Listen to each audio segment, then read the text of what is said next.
السلام علیکم جی، کیسے ہیں آپ سب؟ امید کرتا ہوں کہ بالکل خیریت سے ہوں گے۔ آج ہم بات کریں گے کہ نفس کو کیسے کنٹرول کریں۔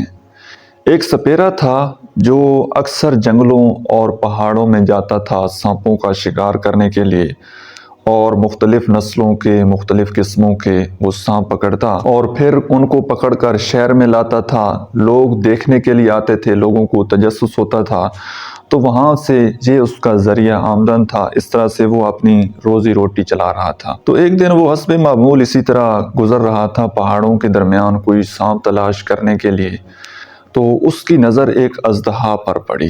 بڑا سا سانپ تھا۔ ایک دفعہ تو وہ خوف گیا اور اس کی ٹانگیں کانپنے لگ گئیں۔ پہلے تو اس نے دیکھا تو وہ ڈر گیا کہ اتنا بڑا سانپ، اتنا بڑا اژدہا۔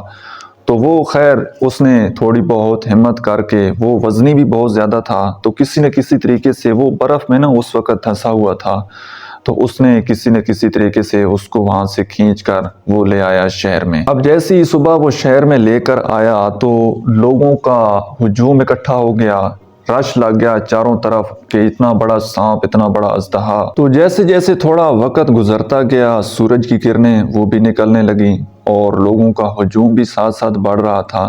تو اب اس نے اژدہا نے ایک تھوڑی سی آنکھ کھولی، پھر دوسری کھولی۔ جیسے جیسے سورج کی کرنیں پڑتی گئیں، کیونکہ اس نے اس کو برف سے نکالا ہوا تھا تو وہ بالکل سردی سے جکڑا ہوا تھا، اکٹھا ہوا تھا، اس کو کچھ پتہ نہیں لگ رہا تھا۔ تو سورج کی کرنیں پڑی تو اس میں جان آ گئی۔ تو اس نے پھر جیسے جیسے تھوڑا تھوڑا منہ کھولنا شروع کیا تو سارے شہر کے لوگ بڑے خوف زدہ ہو گئے اور بھاگ گئے، اور جو سپیرا تھا اس کی بھی ٹانگیں کانپ رہی تھیں کہ اب کیا ہوگا، یہ میں کس مصیبت میں پڑ گیا ہوں، کس مصیبت کو میں اٹھا کر لے آیا ہوں۔ خیر ابھی وہ اسی خوف میں مبتلا تھا، پسینوں پسین تھا کہ اس اژدہا نے منہ کھولا اور اس کو ہڑپ کیا۔ مولانا رومی رحمۃ اللہ علیہ اس اژدہا کی مثال نفس کی دیتے ہیں کہ اگر جس طرح سے وہ اژدہا برف میں سردی سے بالکل اکٹھا ہوا پڑا ہوتا ہے، اسی طرح جب آپ اللہ تعالیٰ کی ذات کے ساتھ، ذکر کے ساتھ کنیکٹ رہتے ہیں تو آپ کا نفس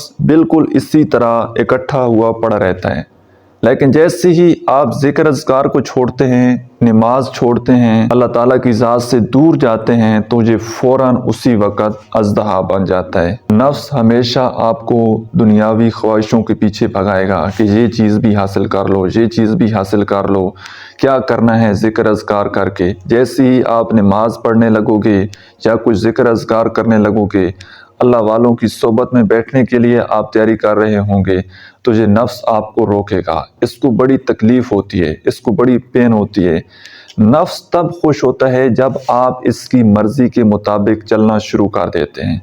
یہ چاہتا ہے کہ آپ آوارہ گھومتے پھرتے رہیں، گلیوں محلوں میں بد نظری کرتے پھریں، اور یہ آپ سے اپنی خواہشیں پوری کرواتا ہے، تب تو یہ خوش ہوتا ہے۔ لیکن اگر آپ اپنے نفس کی ماننے لگ گئے، آپ نے اپنے نفس کی پیروی کرنا شروع کر دی، تو یقیناً آپ دنیا اور آخرت دونوں میں ناکام ہو جائیں گے۔ نفس کے ساتھ جنگ ہماری قبر تک چلتی رہے گی۔ نفس آپ کو اپنی طرف دنیاوی خواہشوں کے پیچھے، اپنی خواہشوں کے پیچھے لگائے گا، اور آپ کی یہ جنگ ہے کہ آپ نے نفس کی نہیں مانی بلکہ اللہ کے حکم کو ماننا ہے، ذکر اذکار کے ساتھ اپنے آپ کو جوڑ کر رکھنا ہے، نیک لوگوں کی صحبت میں بیٹھنا ہے۔ جب تک آپ کا اپنے رب کے ساتھ رشتہ مضبوط رہا، آپ اللہ والوں کی صحبت میں بیٹھتے رہے، ذکر اذکار کرتے رہے، تو انشاءاللہ آپ دنیا اور آخرت دونوں میں کامیابی پائیں گے۔ آج کے لیے اتنا ہی۔ ویڈیو آپ کو کیسی لگی ہے کمنٹ سیکشن میں اپنا فیڈ بیک ضرور دیجیے گا۔ اپنا بہت سارا خیال رکھنا ہے۔ ملتے ہیں انشاءاللہ نیکسٹ ویڈیو میں، تب تک کے لیے اللہ حافظ۔